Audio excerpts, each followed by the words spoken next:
In last week's episode, Wave Rover encountered some heavy weather on her North Atlantic crossing, and one of the byproducts was that her jib was torn. And at the same time, I discovered that she had developed a leak in her cockpit seats, and I was taking on about 50 liters of water per day. So in this episode, I deal with that, I repair the jib, and I make landfall on the island of Flores on the westernmost point of Europe.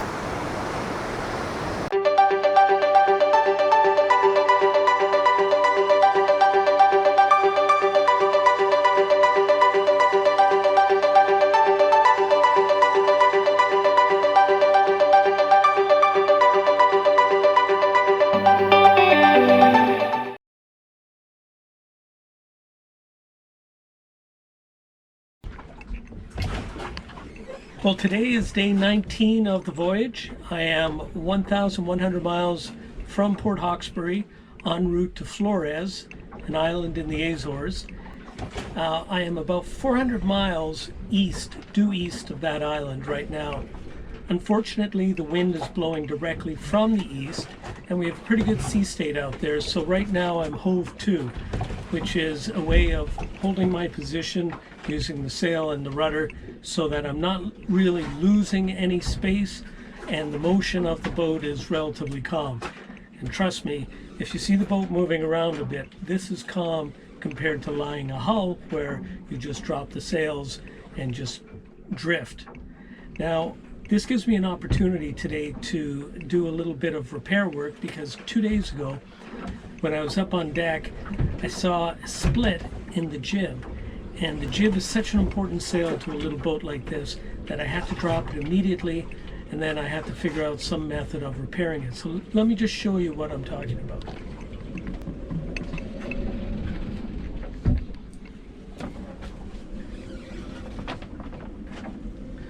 So what we're looking at is about a 2.5 foot long split along the leech. That's the trailing edge of the jib, and it's right up near the head, which is the top of the sail. It looks as though I can repair this, I think, using a big patch that'll go over each side, extend beyond where the damage is, and I'll glue that on with contact cement, and then I'll have to stitch all the way around, which will be a lot of hand stitching.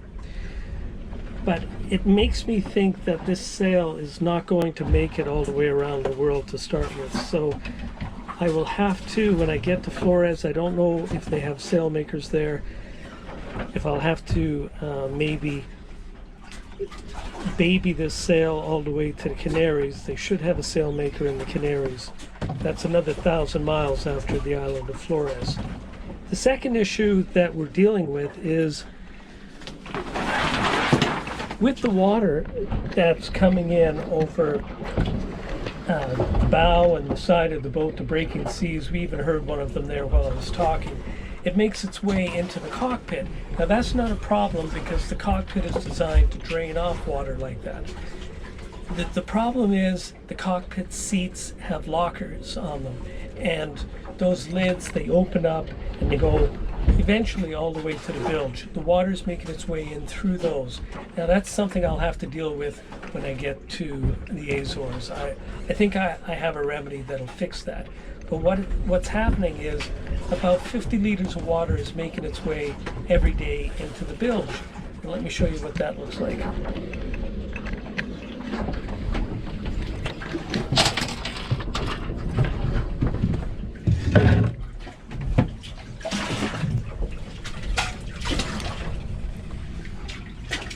So there's the bilge, and there's the water in it.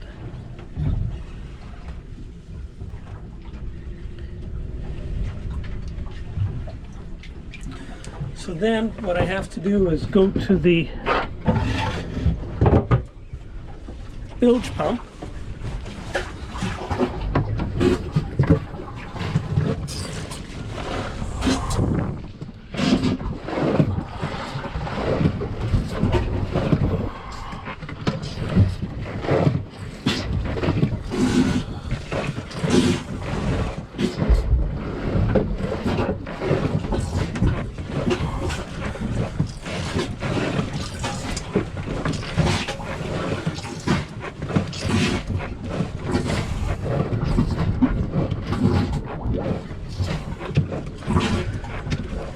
All right, so that should do it. Anyway, that finishes our little chat. Now it's time for me to get to work on that sail.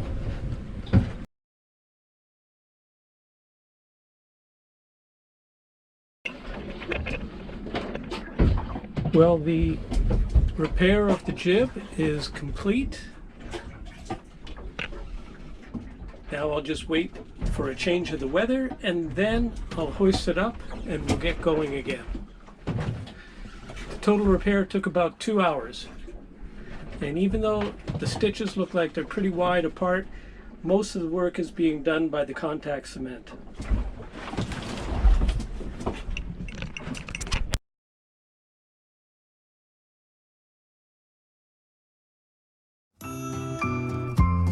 Shortly after repairing the sail, the wind veers to the southeast, making it possible to sail close-hauled to the wind under reef jib and reef main.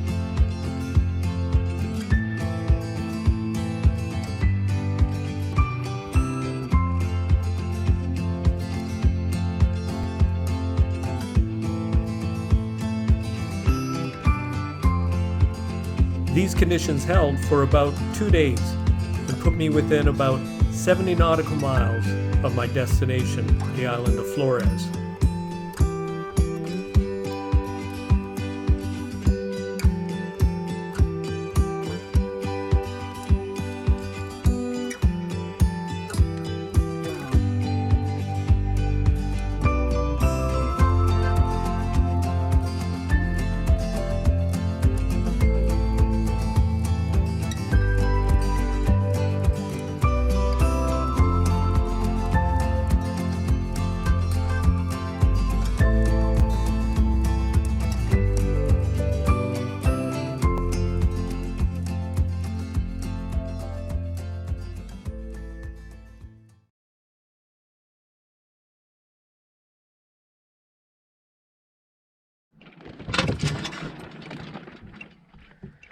So calm.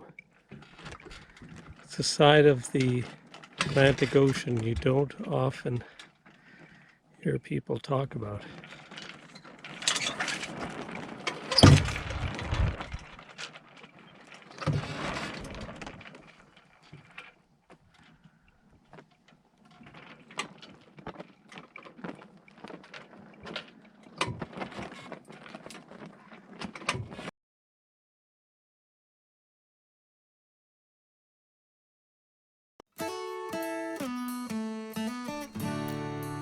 After 36 hours of drifting in very light breezes, I've covered only about 7 nautical miles. But under these conditions, I have just enough fuel to cover the last 63 nautical miles with my 6 horsepower outboard motor. And if things work out correctly, I'll have about 3 liters of gas left at the end of the trip.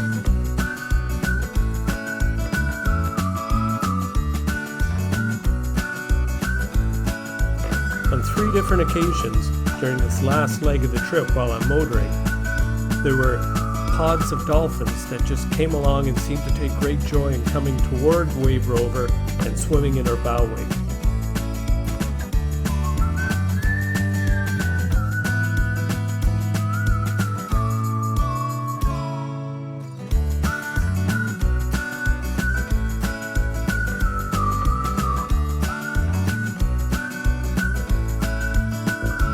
With the sun setting, after 26 days at sea, 1,500 nautical miles from Port Hawkesbury, Nova Scotia, on the east coast of Canada, I arrived at my destination, the island of Flores, in the Azores, the westernmost point of Europe.